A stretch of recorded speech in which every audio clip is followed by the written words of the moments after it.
Welcome to the Goalie Hacks podcast, the show dedicated to providing elite tips, hacks, and strategies to take your game to the next level, where we help you become an elite goaltender, one hack at a time. And now, here's your host, Mike Santaguida. Bang, bang, everybody. Welcome back to the show.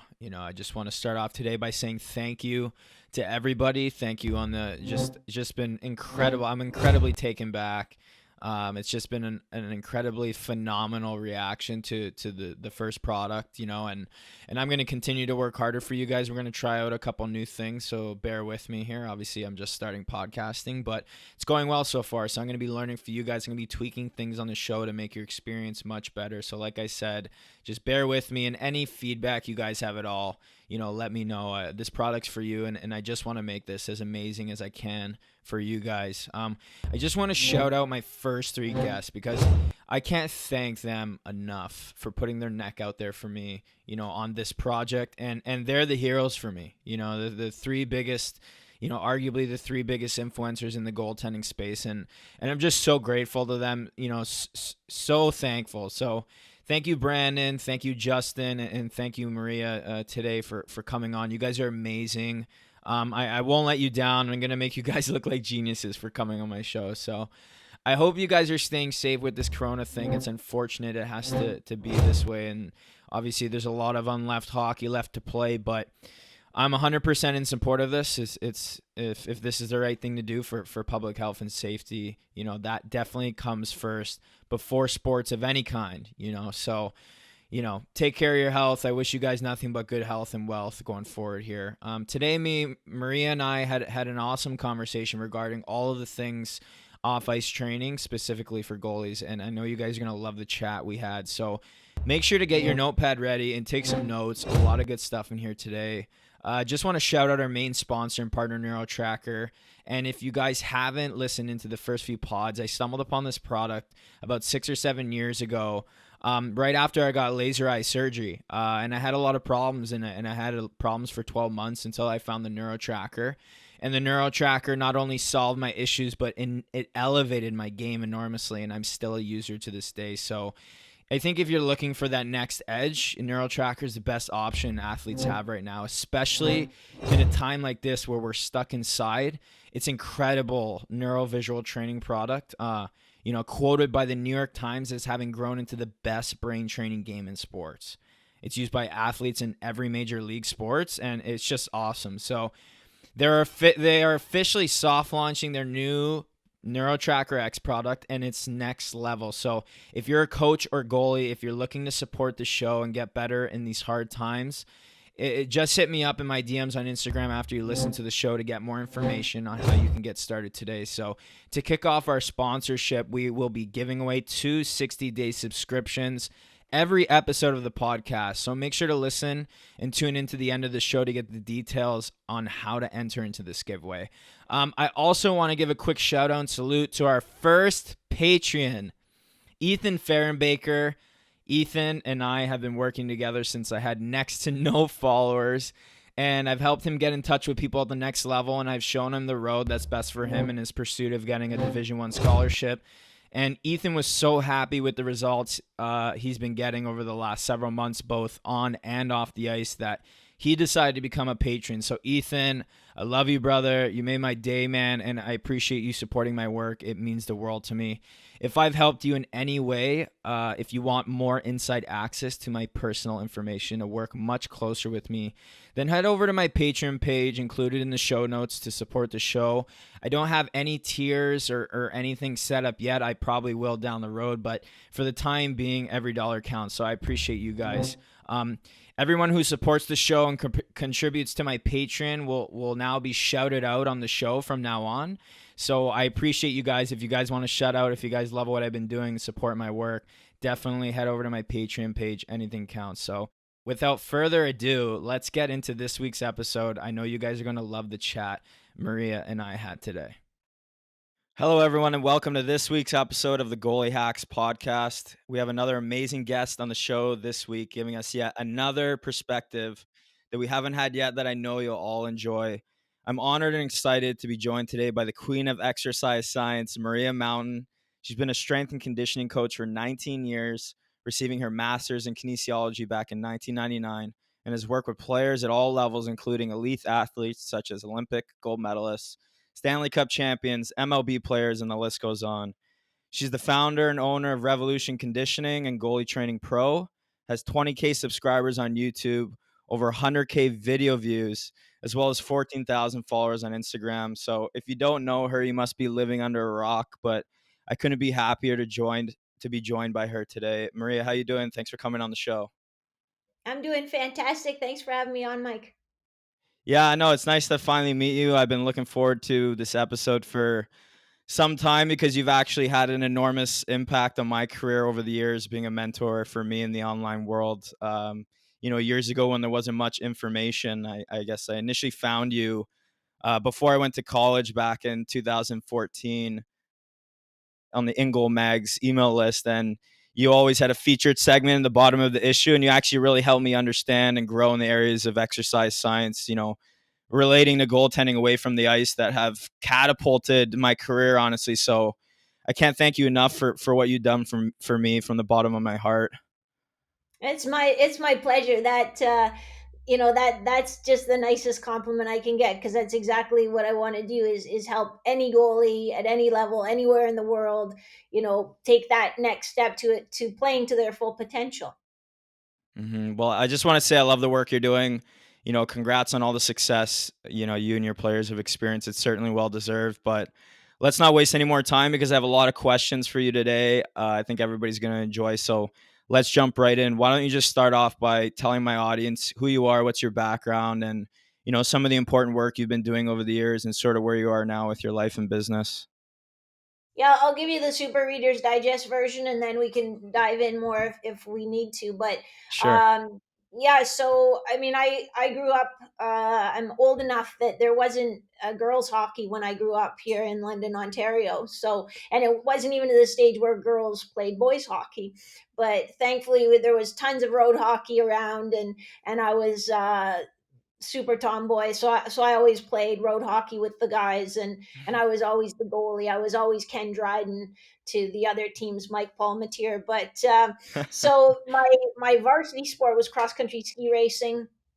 That's what I competed in through high school, university, and then did an undergrad degree in what they called phys ed back in the day. Now it's kinesiology, and worked as a kinesiologist when a personal trainer, and then a kinesiologist when I finished that degree, and then decided to go back and do a master's of science degree in kinesiology to just really, I was motivated to find out more about how the body worked. There were so many unanswered questions. And after that, I worked at the Fowler Kennedy Sport Medicine Clinic. I was an exercise specialist in the physical therapy department. So that's really where my training approach evolved, because we couldn't train the big muscles when we were rehabbing an athlete from injury or surgery. We had to start with the small muscles and making sure the right muscles were working in the right sequence. And what we found was those athletes would go back to their sport, as quickly as they can. We worked with all the varsity athletes at the university, and they would come back and say, I actually felt better after this injury than I did before, and I performed better. Hmm. And so it was funny because the clinic actually had to start what they like was like a physical therapy membership, because some of the athletes, like, they didn't want to be discharged from physio because they wanted to keep coming in and sort of training together. So from there I started my own business as a strength and conditioning coach. I was a strength coach for the men's and women's hockey, basketball, volleyball, track teams at Western. And then eventually I started Revolution Sport Conditioning, where I worked with a variety of athletes. I actually just sold that in the fall. Um, and so Nice. that I could focus on goalietrainingpro.com, which I started probably about probably like 14 years ago or so as hockeytrainingpro.com. And then maybe 8 years ago or so, I decided, now I really just want to talk. I just want to talk to the goalies. So that's really, this is going to be my life's work from here on out. Right on. So I'm just curious because obviously you've worked with like a ton of different types of athletes. and you've been involved in the field for quite some time. Why exactly did you sort of want to specialize and take the reins in the goaltending world? Was it just because you played when you were younger, or that you feel like you have a more of a connection to sort of the people in this realm? Yeah, I think part of it was when I worked at the clinic, and we would get some NHL goalies that came in, and the varsity goalies, and just the position. I remember Jeff Hackett was in the clinic, and I worked with him, and I remember him explaining to me this new technique that was called the butterfly, and he's showing me how it works, and it was cool because from a fan perspective, or it was like, oh yeah, that makes sense, that I could see that takes away bottom of the net. But from a exercise physiologist perspective, it was like, your hips aren't actually made to do that. Like, nobody's hips are made to do that. So just in terms of the movement patterns, the mobility, the energy system demands, like that can be a career's worth of work, trying to figure out how to best train that and fine tune that. So as an exercise scientist, it's fascinating to me. From the human side, I really like goalies. I think I am a goalie at heart. I play now on the ice. I started about 3 years ago, so I could really better understand Hmm. what does that feel like, and what gets tired and what fails me, in this. So not that I'm trying to be an expert goalie, but just so I could better understand it. But it's, yeah, you sort of get the bug. So yeah, I feel like I understand the persona. I love the idiosyncrasies. Hmm. And I think that we can really do a lot through training to help goalies perform better, and to help spare their hips and knees so that they can have long, fruitful careers. Hmm. Yeah, no, I definitely I think that it's in just from my experience with me coming online the last few months and what I've been sharing, I think being able to relate to guys, is a huge deal, right? Like, how are you feeling on the ice when you're tired and you're sore and all these things? And I think that was a great step. Being able to relate is huge, and I think that's where you sort of find that connection with people, right? So, um, on this show, I often like to point out how things have changed or are constantly changing, because I think people need to know that the position of goaltending is in constant motion, right? Like, we need to be constantly striving to get better and become more efficient in the field. So, knowledge and science is becoming more accurate, more efficient, and we need to sort of evolve with the science. So I'm just curious, throughout all your years, since you've been around for quite some time, digging into the goaltending world now, where's the area that you've sort of shifted your approach the most, and maybe talk a little about why? um there's a few areas, but I think if I right now, what springs top of mind is how we train mobility, and that it isn't just stretching. And I still see goalies who just do stretches, and I'll ask them, and this is all different levels. I'll ask them, well, do you have a mobility program? Yep, I do. Okay, well, what is it?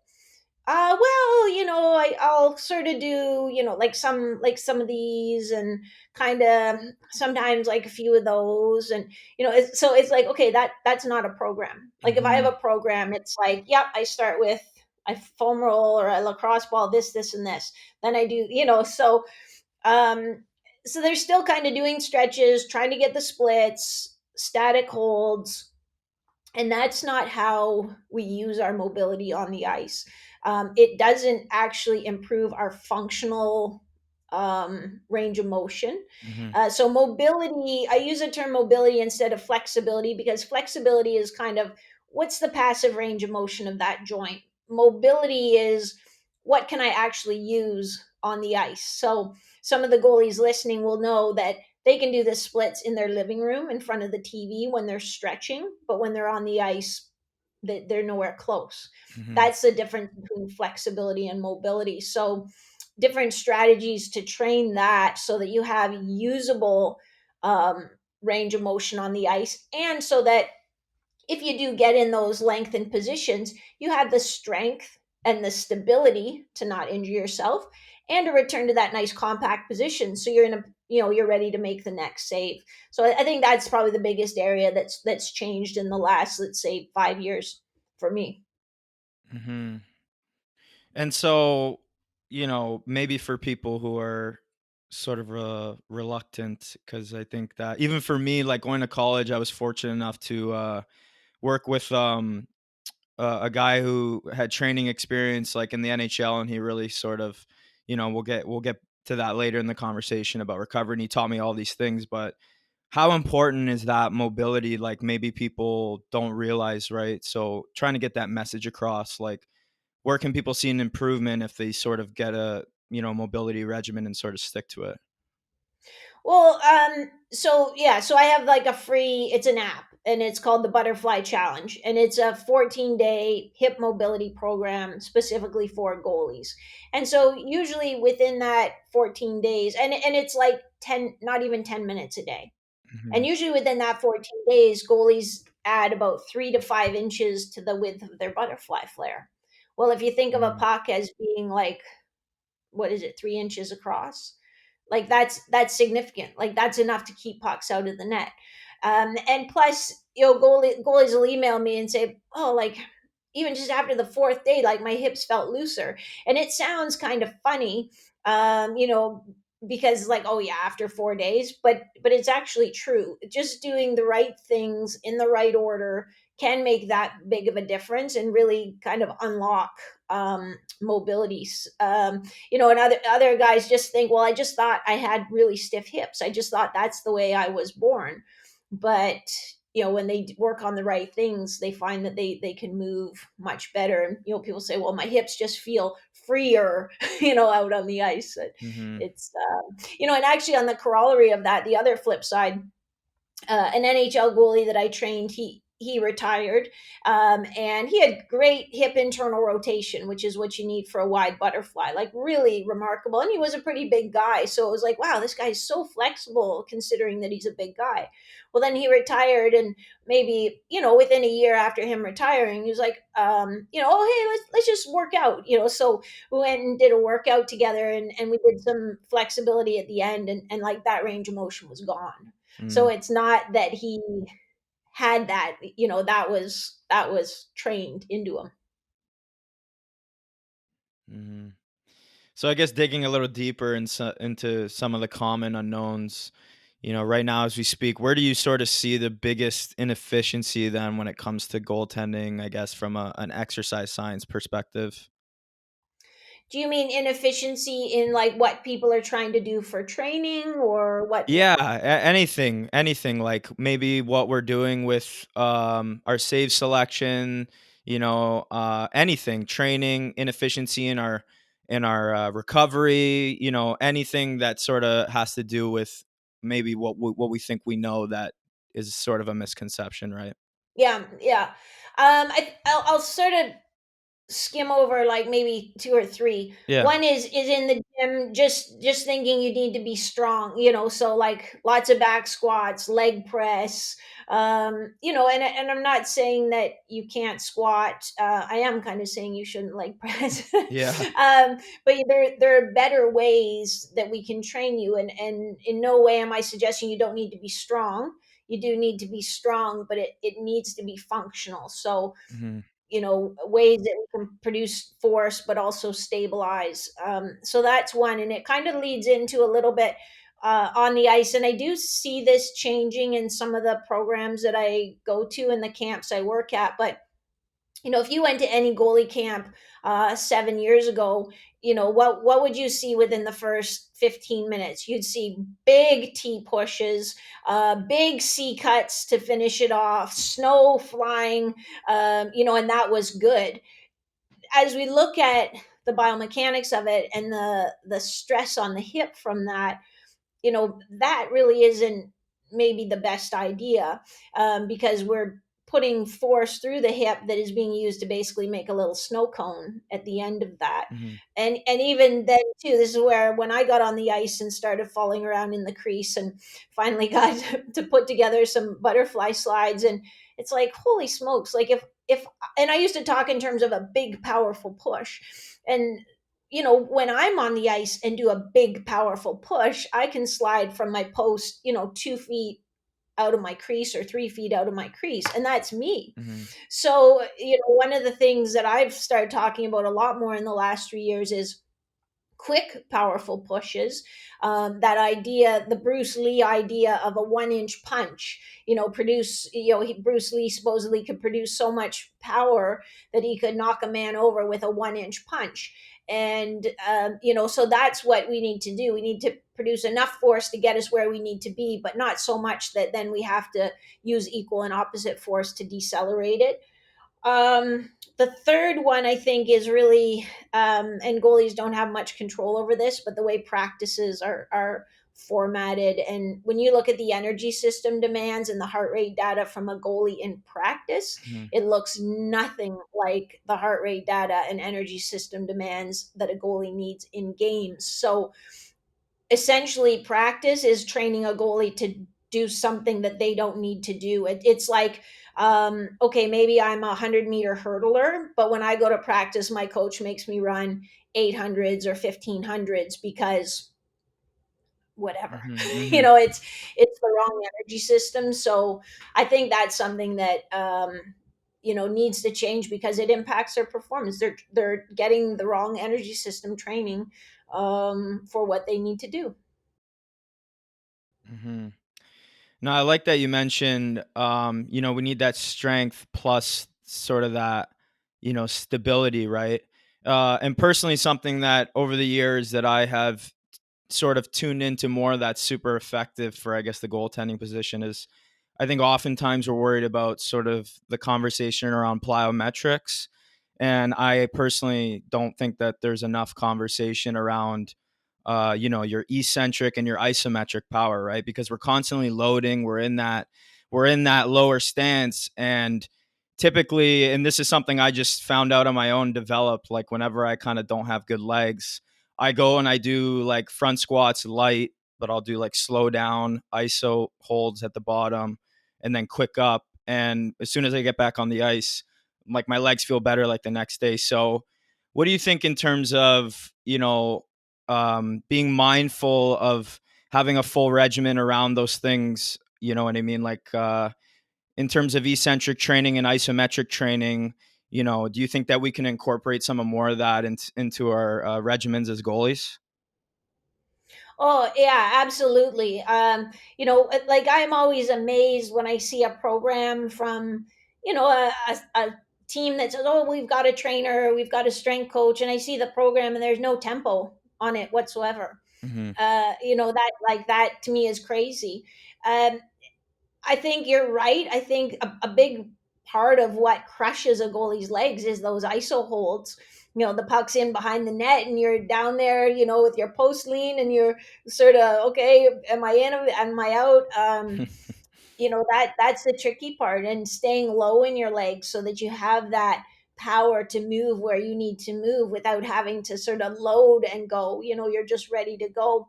So I agree with you. Now I think there's also place for building power like plyometrics do, Mm-hmm. but like and again, it's one of these things that gets Instagrammed, like box hop ups. Well, what does that do? It shows how high you can pull your knees up. Plus a goalie does a lot more lateral movement and lateral pushing. So, our plyometrics in that direction. It really, there isn't sort of, and I think this is a place where I get a little frustrated with goalies because they want to come and just get one piece of the puzzle. Oh, what should I do? I need more power. What should I do for power? Oh, I want to do the splits. What should I do for the splits? And it doesn't work like that. Like it's not a buffet where you just pick what you want. It's about developing yourself as an athlete, as a goalie, and that includes everything. That's mobility, that's strength, that's speed, that's stamina, that's stability. It all has to be trained. You can't just pick out the piece you want. Mm-hmm. Now I know we all usually sort of avoid certain things that make us uncomfortable, like maybe a lot of people with the hamstrings and stuff like that. And I've learned over the years that that specifically has been important for sort of opening up the hips for me, and it's helped me avoid like a lot of groin issues and stuff like that. But I want to dig a little deeper into some of those things and bring some awareness to the issue. Now, I know you talked about mobility as something we neglect, but what's something else, that we sort of neglect that we know we should do, that we don't do? I think in particular in the off season, like specific stamina work. I think still too many goalies, their stamina work is, well, it might just be I go for a 5 mile run. Still see that sometimes, or well, I go to the track, and again, that's not how you work, how you move. So, what the solution to that is taking some of those agility drills, or and then packaging them in a way that uses energy systems the way a goalie uses an energy system, which is maybe full out for a little bit, and then at 70%, if the puck's out at the top of the circles, you're moving, but you're not having to move with the same urgency as if it's getting behind the net, back and forth across in front of the crease. So working those kinds of work intervals,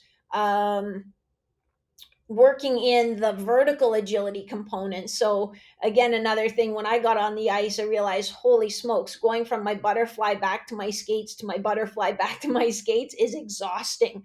When I first got on, probably, yeah, if I had to do it twice in a row, like, I was gassed. So working that kind of vertical agility into it as well. I think that's an area that, and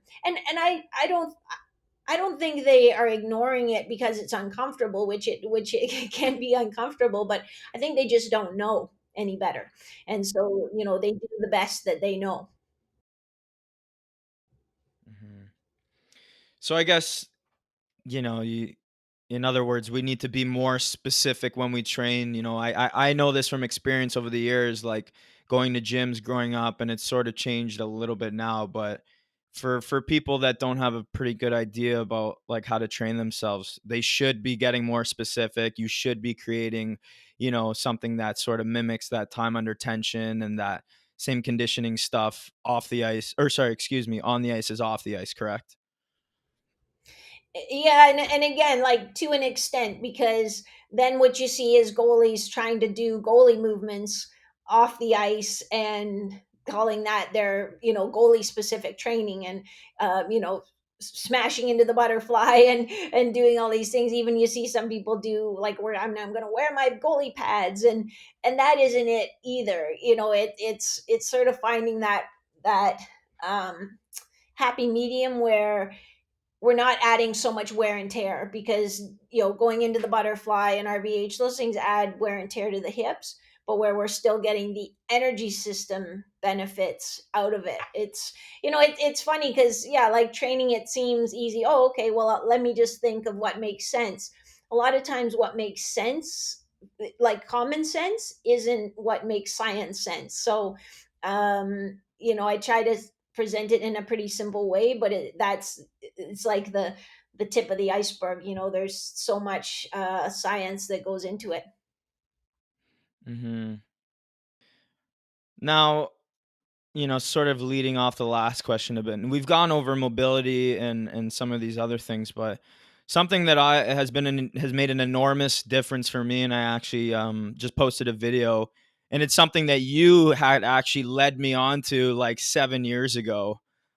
Is actually eye warm ups and eye training and stuff like that. And as soon as I went down that rabbit hole, like everything sort of changed for me in terms of my ability to be ready with tracking and stuff like that. So um, maybe touch on a bit about how important, warming up the eyes are and stuff like that, because I feel like that is so undervalued and it's such an unknown right now and it can make such an enormous difference. So, maybe touch on a bit on the importance and what some people should be doing and, why it's effective and stuff like that. Yeah, so And I think all goalies should get their eyes checked, and to make sure that that they have good vision and that they have good control over their eyes. My friend Josh Tucker, who this is his area of expertise, he shows a great video at the Global Goaltending Retreat a couple years ago, where the goalie was just tracing a circle with their eyes, so making a circle with their eyeballs basically as big as they could, and in one quadrant, their eyes would skip that quadrant. They Hmm. couldn't trace a smooth circle. They didn't have control in that range. So, things like that, you don't realize, you don't think like, oh, I'm not accessing that quadrant. But it can have an impact. So I think it is important just to get to know how to use your eyes.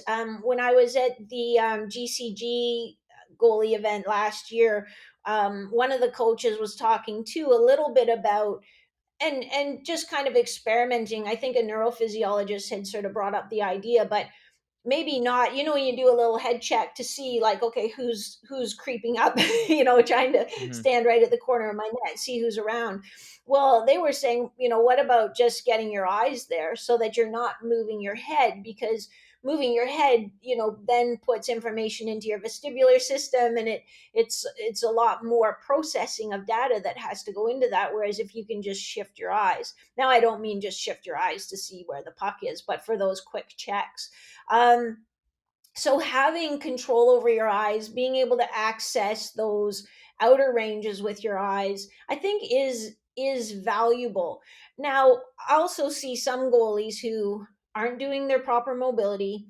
They're not consistently working on their off ice training. They're maybe not spending time with a goalie coach improving their positioning on the ice, but they're, oh, well, I have a light up board, and I do this and that, and it's sort of like, okay, well, let's move the big rocks first, and then Hmm. worry about those other details. So I think you should get your eyes checked, make sure that everything's good in that respect. I think in terms of eye exercises, working on just, yeah, what's the biggest circle you can trace with your eyes. And everybody has a mobile phone, so you can video your eyes, see what that looks like. Work on diagonal patterns, up and down, side to side, just so you kind of have some idea, like, okay, yeah, I know how to use these muscles in my eyes. Yeah, I know. I actually, years ago, like before I went into college, I actually got laser eye surgery done. And it was great. Like I could see better, but it was like all of a sudden overnight, all of these, what they do is they shave your cornea, right? So it's like all these mechanisms in your eyes, like converging, diverging. They literally peripheral vision. It literally disappeared for me like overnight, and it was crazy. And I went and got tested, and it was after like a year, because I was like, man, and I had a good year. I just like I could tell like I wasn't. There were some areas where I would like, it was like a strobe light, like I would lose the puck, and it was crazy, honestly. So I think maybe like where do you think, if people are feeling like they're sort of struggling in those areas, where's somewhere that they can get tested, sports wise for some of those mechanisms that might be lacking? Do you have any suggestions? Well, I think that's a really specialized area. So, but I would start with just visiting my optometrist, and start there, and then, see if I can get a referral onwards if they found anything to be concerned about. Hmm. Now, you just touched a bit on, like developing a proper regimen, and obviously you develop programs for players and tons of different athletes, right?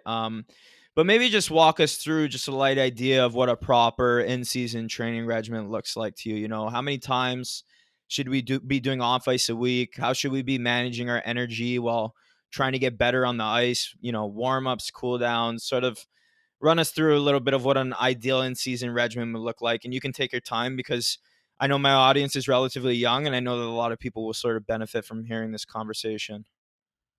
Yeah, so let's assume that they're on the ice, four plus times a week. And it's going to be different for everybody. So this is a really great question, because people say, so often, well, I'm in season now, so I don't have time to train. Well, here's what happens, because I know, because I test our goalies before, like when they leave at the end of the off season, and I test them when they come back. And those that don't keep up with in season training because they're too busy or whatnot come back slower, fatter, and weaker. So it's like, do you want to be slower, fatter, and weaker heading into your playoffs? Is the trade-off. So what we do for in-season training, and I know that you're on the ice and you're tired and there's a lot going on. So what we look at is typically 2 lifts a week. And they'll be full body lifts, but it would be maybe 2 sets of 5 or 6 exercises. And what we really want to keep and really want to try to tap into is that peak force production, and the power, because that's an element that we lose because we don't get to overload it when we're on the ice. The stamina we keep pretty well on the ice. So as long as you're playing and your practices give you a good chance to get stamina training, we don't typically do any during the week. But getting that speed, that rapid force application. So, we might even do hex bar deadlift, or single leg squats with a power on the way up, to sort of tap into those what's called the type fast twitch muscle fibers, basically. Mm-hmm. So we want to get those fired up and try to keep them as strong as we can, or even build on that. And then we want to get in the stuff that's going to help keep us healthy, the stability work, the supplemental work that goes with that. Then a little bit of speed and agility. Sometimes I'll work that right into the full body workout, so that there is some acceleration, deceleration with stabilization, change of direction, vertical agility. But again, not so much that it makes the goalie tired. So that whole workout might take 30 minutes. Mm-hmm. Mobility, usually 6 days a week, 5 days a week at least. And then for the warm up, yeah, there should be a pre-skate warm up that is used every time you go on the ice, not just, oh, I've got a really big game today, I'm going to do it. So that would be some kind of self myofascial release. I'm a big fan of just using the lacrosse ball. It's easy to throw in your bag, to get your hip flexors, your glutes, your glutes origin, the outside of your hip, calves, your feet, your lats, get that quick roll. Then a few static stretches for the groin, and it is okay to do a static stretch before you go on the ice. It's not going to make you weak or lose your power. Mm-hmm. So a little bit of static stretch for your groins, maybe a little bit of thoracic spine rotation. And then we go into a dynamic warm up, where you're just moving through a range, sort of linking your movements like a walking quad stretch, walking hamstring stretch, hip shifts down and back. Then usually it's a little bit of hand eye, again, maybe like a minute or 2 minutes, just something very simple. And then out on the ice, and then you would put your gear on and head out on the ice. When you come off the ice, again, this isn't always, not just when you have a big game. There should be a little restorative module that you go through, and for this one, I like the foam roll a little better because I think it's a little gentler on the muscles. We want to just kind of give them a little flush out roll, not so much get in like aggressive and get into the tissue. So a little bit of a gentle roll. Again, a couple static stretches, more for the outside of the hips, the front of the hips. And then I'll throw in a technique, one of the exercises from the Aldoa technique, which is incorporates a lot of breathing, and it's sort of a way to almost realign the body. It sounds a little woo-woo, but it actually really works well. To help kind of reset. And I think the breathing part of it is huge because it's the only part of our autonomic nervous system that we can consciously control. So that's our fight or flight nervous system. So if we can do some deep breathing with those Aldoa drills, Mm-hmm. that kind of helps us, calm down. So if we have to go, home then and go to bed or whatever, we're kind of reset for that. And then I'll usually finish with just I just call it a V with your feet on the wall. So, bring your bum right to the wall, your legs go straight up the wall, you're lying down on the floor, and then just let your legs go into a wide V like a groin stretch, but just let gravity take them. You're not trying to force it at all. You're just kind of trying to get them to relax and let go. Mm. I like how you touched on breathing there because I personally, when I sort of found out how to utilize my breathing with my stretching, that's when I was really sort of able to push the limits a bit and open up. Maybe touch a little bit on just that idea of breathing, how to do it, stuff like that. Because I know from a lot of questions that I've gotten over the last few months, people are just been asking me about stretching, and that's sort of an area where I kind of tap into is like, yeah, if you want to sort of be able to go a little bit further while being safe with it, you really got to worry about that breathing. You really got to focus on that breathing. So maybe you could just touch on that a little bit, what people should be looking for and kind of aiming for. Yeah. So what I usually do is like a 4-second inhale and a 6-second exhale. With some specific drills, we'll hold for 4 seconds in the middle, but that inhale is going to be through your nose. The exhale will be through your mouth, and it's not blowing your air out through your mouth. It's just letting your air out through your mouth. And then thinking about, and this is interesting because even when I go to camps where they're, pro and minor pro guys, they have a really hard time breathing. Like, we are bad breathers. So even just doing a 4-second in, 6-second out, you'll hear some of them, they'll like, will be exhaling and we'll get to like 3, 4, and you hear them like, their Yeah, air is yeah, gone. But it's and it's not belly breathing, it's not chest breathing, it's everything breathing. So when you breathe in for the 4 seconds, it's trying to bring in as much air as you can. When it's breathing out for the 6 seconds, you're trying to get all of your air out, so you're not just sort of using this middle capacity that you have, you're using it all. So yeah, super important. I think we're just really starting to tap into the benefits of proper breathing, even when you're on the ice. Again, like, if that's the only part of the fight or flight nervous system you can control, and maybe a game's getting away from you a little bit, or even it's a big game and you're getting the start and you're a little bit amped up, in through the nose, out through the mouth, like on a whistle or whatever, that can sort of help you down regulate that panic a little bit. hmm No, I like that. I just know that people. I mean, I didn't know it, and I know that people don't focus on it enough. Sort of, even closing the eyes a little bit and kind of focusing. And I guess this leads into like a bit of like mindfulness and meditation, and it's some videos that I've seen online, and we won't go into that right now, but just sort of focusing on that muscle, tuning into that muscle, and kind of breathing in and breathing out and really thinking about that muscle is super important. So I'm glad that you mentioned that and we touched on it. And obviously you mentioned, some exercises for warm up routines and stuff like that. But in terms of warm-ups, what's sort of the goal of that, just so people can get a feeling, right? Like, how hard should we be going? How long should we be going? How hard should we be sweating? Like, what's sort of the goal with all that in terms of like a feel perspective when we're sort of done with it? Yeah, I think when you're done with it, you should be sort of lightly sweating. You should feel like you've done something, but not be fatigued by it.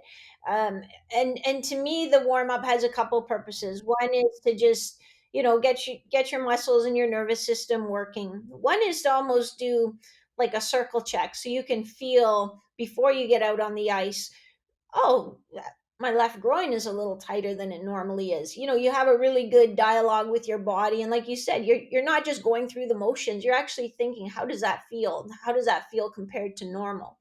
So then, maybe, yeah, maybe that left groin is a little tight today. Okay, well, maybe I'm going to spend a couple extra minutes getting that warmed up. And then the last piece of the puzzle for the warm up is getting some of your energy system substrates, so the molecules that your body's going to use to make energy, circulating in your blood. Goalies can use fat for an energy substrate pretty well. I mean, we're always using all the substrates, but we can use fat pretty well, but we need to mobilize it, in our bloodstream. And it takes a little while to prime that pump. So, this is when goalies get on the ice, and maybe for the first 7 to 10 minutes, they feel really like, wow. And then, the play was in my end and I was so tired and I really was behind the play. And, they're just not quite with it. And then halfway through the first or so, then they feel like they settle in. I think that's a big part of it. They just haven't taken the time to sort of prime that pump. So their body actually isn't ready for what's coming at it. Hmm. That's interesting. Um, you can definitely feel that. It's almost like when you sort of go into that little bit of overdrive mode and that adrenaline kicks a bit. Yeah. Um, Now switching over to recovery, just because I think, I didn't realize how important it was, until I got to college. I think one, until I started getting a little bit older, my youth started to sort of wear off as I got closer to 25. But I met my trainer there, and he was, like I mentioned earlier, he was a head trainer for the New York Islanders for a couple years in the NHL, and he really made me see the power of proper recovery and how effective it can be, if utilized correctly, right? Like we can actually get a little bit more work in during the week if we're recovering properly. So when it comes to recovery, what are some things everybody should be doing in terms of like rolling, stretching, nutrition, right after exercise to speed up the recovery process so you're feeling good come game days? Yeah, so a big piece of that puzzle, I think, is rehydration that people, goalies, miss out on big time. The equipment is hot. You're sweating a lot in there, so you need to replenish that fluid as quickly as you can. I think one of the sort of the best way is to weigh yourself before you go on the ice, just like in your underpants. And then when you come home, or at the rink, people might think you're a little weird, but they think you're weird anyway because you're a goalie, so you probably get away with it. But after the game, take off all your gear just down to your underpants and weigh yourself again. And for every pound of body weight that you've lost, it's water, it's not fat or anything like that. You need to drink 2 to 3 measuring cups. So a measuring cup is 250 mils. So it would be 500 to 750 mils of fluid to replenish every pound that you've lost. And I think some of you be really surprised. A goalie I worked with would lose 8 pounds of fluid. So I think that is job number one, to be sipping on fluid to rehydrate. Then yeah, sort of going through like the foam roll and a little bit of really gentle static stretching. So the idea, it's very different from your mobility training. The idea is just to like let your body relax, reset, almost do that circle check again. Hey, how did my hips feel? And then adding in some of those like Aldoa type exercises that incorporate the breathing to help your nervous system reset, help your body realign. And it's one of those things that at some of the training camps I've been to, it'll be like, guys, I want you to, as soon as you come off the ice, I want you to come out here and we're going to do a little restorative. And they kind of like, nobody wants to do something else. Like when the ice is done, Mhm. I want to go golfing. And so you kind of have to drag them a little bit, like, come on, guys, come on, let's go. But then after doing it the first day, it's like, hey, do you guys want to do that thing again today? Yeah, I do, because it really does make that big of a difference in terms of how you feel the rest of the day, how you feel getting out of bed the next day. It's pretty cool. Yeah, I like that you sort of touched on you said you do it right after. So, and I know from experience, both nutrition, rolling, stretching, is the most effective sort of right after exercise. So maybe, share some info on the timing of all that stuff, right? Like how soon after, because I know there's sort of like a cutoff time with nutrition, with rolling, with stretching, where you sort of lose the benefits of it a little bit the longer you wait. So maybe, touch on some timing with getting that water in you, getting some food in you, stretching and all that stuff. How quickly after exercise should people be doing that? Yeah, the sooner the better is really the answer. So, and I know there are limitations that, well, but yeah, we have to be on the bus in 20 minutes and can't, my whole team isn't going to wait for me to do whatever. And I get that, but the sooner the better is the answer for all of those things. None of them have a benefit of waiting until later. Hmm. And maybe in terms of, obviously, because I think people are like, oh, I'm going to do it soon. And then time passes and time passes and we miss it. For you, is there specifically like, and from the science, from a kinesiology standpoint, is there like a time where, 30 minutes after, an hour after, where you sort of lose benefits as time goes on? I don't know of a specific science on that. I think especially in terms of nutrition, like getting, so a lot of times we just suggest that guys get 20 grams of protein, 40 grams of carbohydrate, when they come off the ice after like an intense game or practice.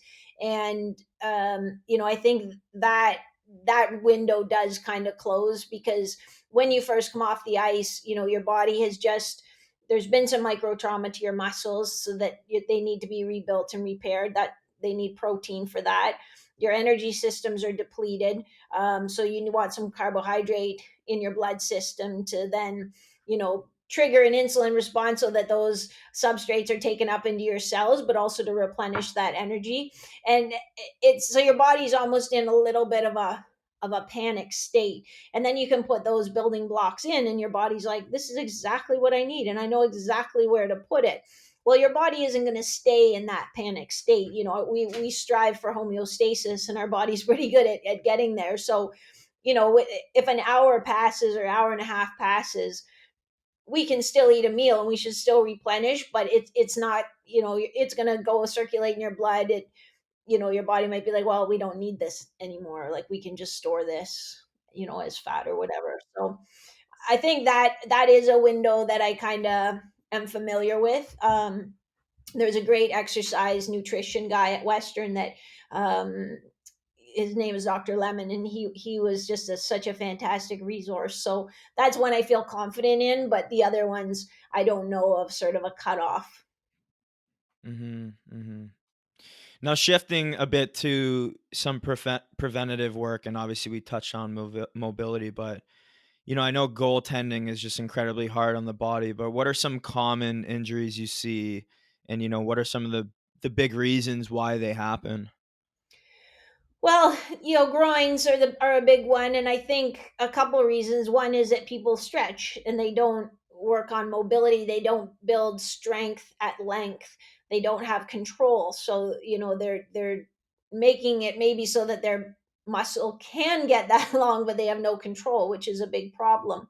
I think another problem is goalies want to do the splits. One of the most common questions I get, how do I do the splits? And as a goalie, like you shouldn't be making a split save. Like if you're making a split No. save, something you've done something wrong, and your goalie coach doesn't want you doing a split save. Plus, not everybody's hips can do the splits. Most of us, we don't have the hip structure to do the splits. So, but they do like long hold, static stretching to try to get the splits. So I think that is a contributing factor. I think there are lots of, and part of it too is this idea that it's a buffet, that, well, I'm just going to do stretches because I need to be more mobile, or I'm just going to work on my core, or it's like your body doesn't work one muscle at a time. Your body works in chains of muscles, and so you need to be training those chains of muscles, in a holistic way.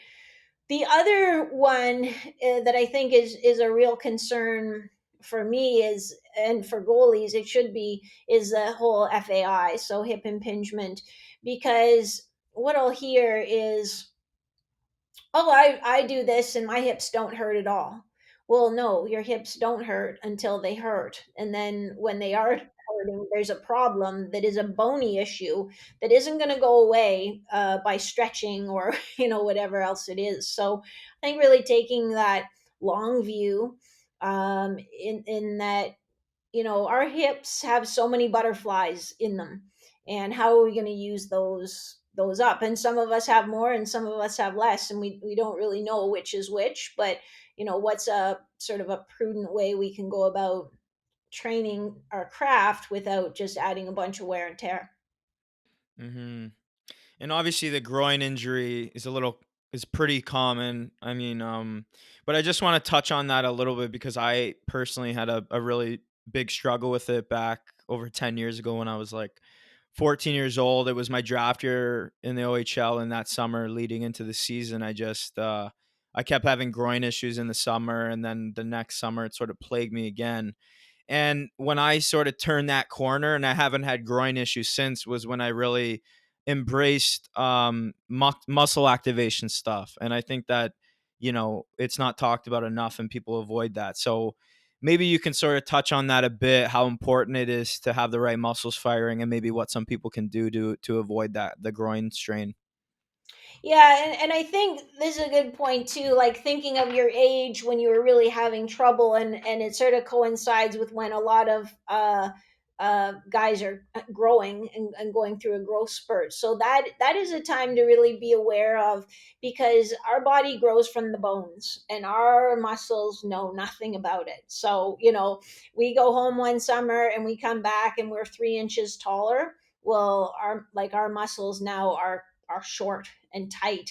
And even our nervous system, our nerves don't grow at the same time as our bones. So I've had more than a few kind of a little bit panicky emails from parents of 13, 14, 15 year olds who's like, my goalie was really great and now he's just like, he falls down and he can't, he just looks terrible. And it's like, yeah, because he's 5'10" and his body still thinks he's 5'7". So Hmm. he doesn't know where he begins and ends, and his body will catch up and he'll outgrow that. So that is another thing for that age range to really be in tune with. Um, in terms of activation, yeah, and it's sort of a funny thing that sometimes I think we overthink it. But yeah, sometimes we just develop these funky little compensation patterns, and I've trained some really high level athletes that looking at hip extension.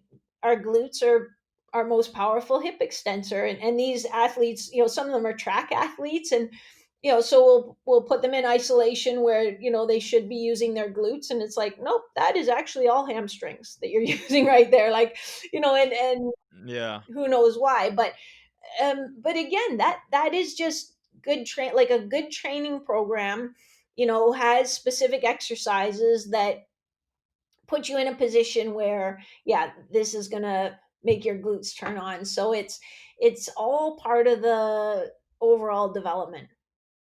Hmm. And I guess in terms of longevity, like what do people need to be the most cautious about when it comes to being a goalie? Where are the areas that if we don't work on, we're going to suffer the most over our careers that might spill into our regular lives? Because obviously there's life after hockey, and all my uncles are in shambles. So I think from a goaltending perspective, what are some really important things to keep up with that it doesn't ruin our lives, I guess, down the road. I think the number one thing to keep in mind is that when you're young, you can do almost anything, Mm. and you probably will be stronger, faster, maybe not the best, but you can do almost anything and it feels fine, and you think it is fine. But what you need to keep in mind is the cumulative effect of doing that on your hips, on your back. Things like FAI to some extent are overuse injuries. Some people really, just anatomically, that's where they're predisposed. Some people might have a relatively minor um, sort of impingement, but then they keep trying to force their joint to go in a position it won't go into. And then it just builds up more of a bony callus and makes the impingement worse and worse until finally they need surgery. Even in practicing, like young kids doing high rep butterflies, let's teach a kid to skate. Let's teach a kid to stay on his skates and move rather than just be in the butterfly all the time. Even in in warm-ups, this, like, you'll do 100 butterflies in a warm-up, and Oh yeah. in a game you might do like 40, 30. Yeah, yeah. It's so it's having, even though it feels fine now, this is a really short story, but it just illustrates it perfectly. When I was growing up, my family always had an automatic transmission car, and my brother bought this, I think it was a 1978 Honda Civic, when I was probably 16 or 17 years old, and it was a manual transmission. So I thought, oh, this is sick. Like, I'm going to learn how to drive a stick shift now. So I asked my brother one day, like, Pete, can you teach me how to drive your stick shift car? And he looked at me, and he said, Maria, every transmission has so many shifts in it. And if I use up some shifts teaching you how to drive standard transmission, those are shifts I can't use down the road. and, Yeah. and that was the end of the conversation. So, but like that is, in my opinion, that's a goalie's hips. It's going to take so many reps. So let's use those reps wisely, and not to be alarmist or panicked about it, but you really do need to be aware that it's not like hip impingement doesn't just happen. Like, oh, I did something wrong this season and I got hip impingement. Hip impingement builds from year to year to year. Hmm. Yeah, I like that you sort of touched on that just because, I felt like that when I was younger, and it was like the year I was turning 25, the year I was 24.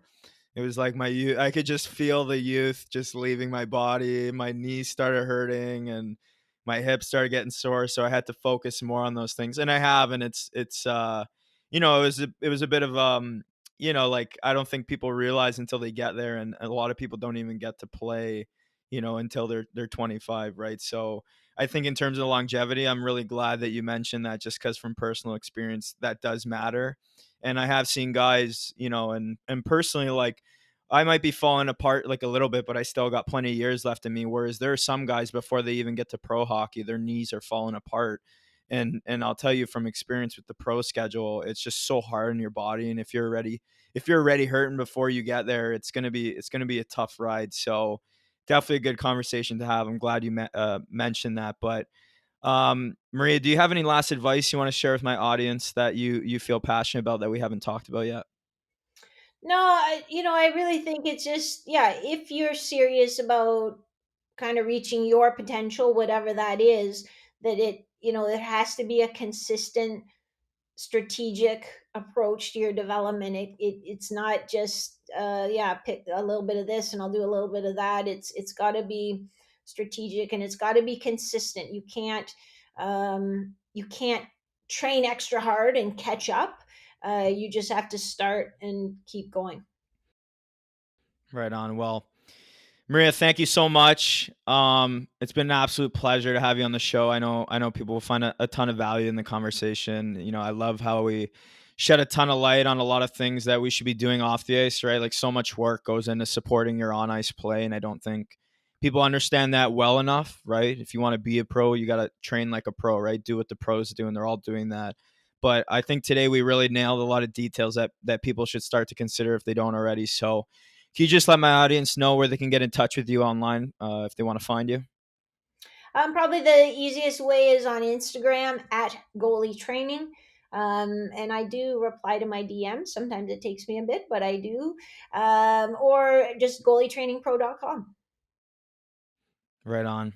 And go check her out on YouTube too. She's got a ton of stuff on there that I've watched over the years. But yeah, go check out Maria Mountain if you haven't yet. She's just incredibly knowledgeable when it comes to the exercise science, behind goaltending. And I know that if she can help me and change my career, she can definitely help change yours. So I suggest everyone to really try and work on some of the things we discussed today to level your game up so you can start becoming a pro today. Hopefully we can have you back on the show sometime down the road, because I know you'll be continuing with your work, Maria, and obviously things are in constant motion and ever changing, like we mentioned. But I definitely value your opinion. I know others will too. But thanks again for coming on the show, Maria. I look forward to continuing to build this friendship we've begun to develop, and I can't wait to chat next time. Yeah, I look forward to it too, Mike. Thanks for all you do with Goalie Hacks. It's fantastic. I feel like we're building a little army here that's going to help goalies all over the world. Absolutely. Thanks again. Take care, Maria. Thanks for tuning into this week's episode, guys. If you liked what you heard today, make sure to hit that subscribe button, as we have tons of amazing guests lined up already to come onto the show the next few months. Make sure to tune in next week and every Tuesday from now on at 8 a.m. as we have our first active professional goaltender, Zach Fucale, coming on to the show. We have an absolutely fire conversation, and I'm so excited for you guys to hear this one. You won't be disappointed, so make sure to tune back next week. Without further ado, here are the giveaway details for the NeuroTracker X subscriptions we're giving away. To enter the giveaway, simply go to Apple Podcasts and leave us a written review and rating. Once you do that, take a screenshot of it and either email it to goaliehacks@gmail.com or DM me on Instagram with your screenshot and your full name. If you guys are also interested in getting started with the product, the NeuroTracker X system is officially available to the general public. However, we'll be developing goalie hacks protocols and programs specifically for ice hockey goalies that you will only have access to if you become a part of my organization. So we got some big things on the horizon, guys. Get excited, because I know I am. Take care, guys. I'll see you soon.